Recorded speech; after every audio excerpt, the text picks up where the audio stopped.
생명의 생카 이용훈 목사입니다. 오늘도 폭염이 대한민국을 불가마솥 같이 달구고 있습니다. 참으로 온 백성들이 안전한 하루가 되었으면 좋겠습니다. 오늘은 8월 6일 주일입니다. 민수기서를 묵상하는데 37번째 시간이죠. 14장 26절에서 45절까지 원망에 따른 징벌이라고 하는 주제입니다. 모세의 호소로 이스라엘을 멸하시겠다는 심판을 돌이켜 용서하십니다. 그러나 하나님을 불신하고 불평하며 거역했던 세대에 대한 엄한 징벌이 내려졌죠.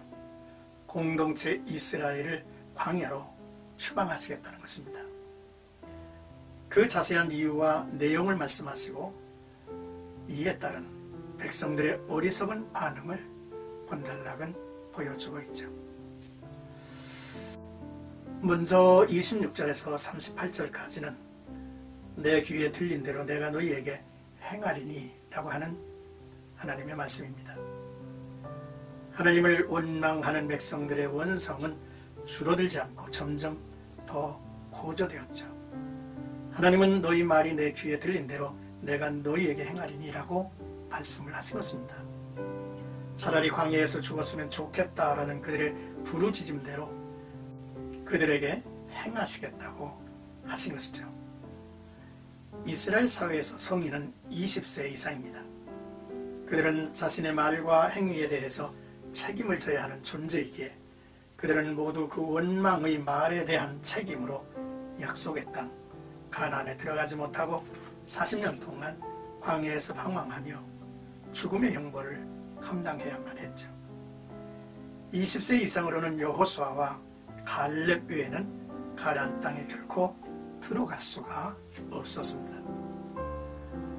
너희가 염려하여 변명으로 삼았던 너의 유아들이 약속의 땅으로 들어가게 하겠고 너희가 싫어하고 두려워했던 땅의 주인이 될 것이라는 말씀을 하신 것이죠.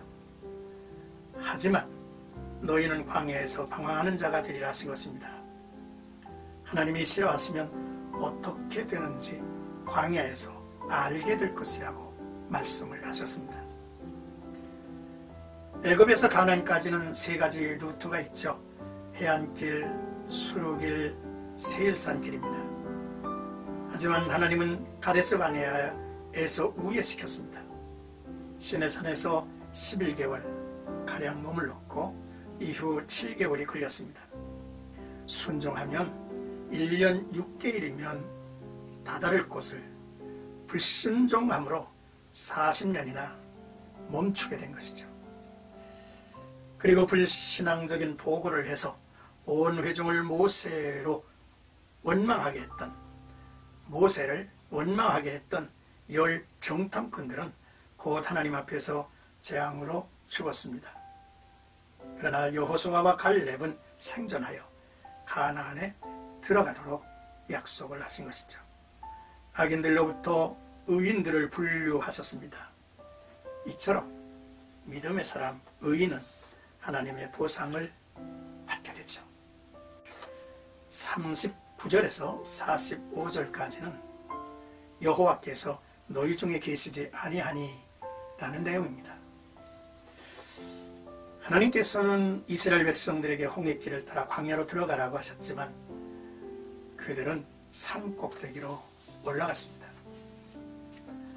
모세가 이 말로 이스라엘 모든 자손에게 알림해 백성이 크게 슬퍼하여 아침에 일찍 일어나 산 꼭대기로 올라가며 이르되 보소서 우리가 여기 있나이다.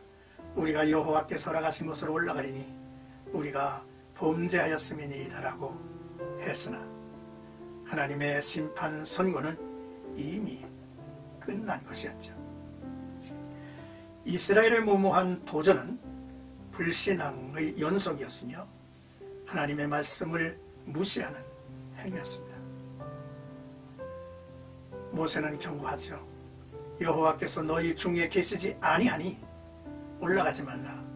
너희의 대적 앞에서 패할까 하노라 경고를 했습니다. 이곳은 가데스바네아 근처 호르산으로 아말렉인과 가나안인이 살고 있었습니다. 모든 백성이 산 꼭대기로 올라가는 것은 아니죠.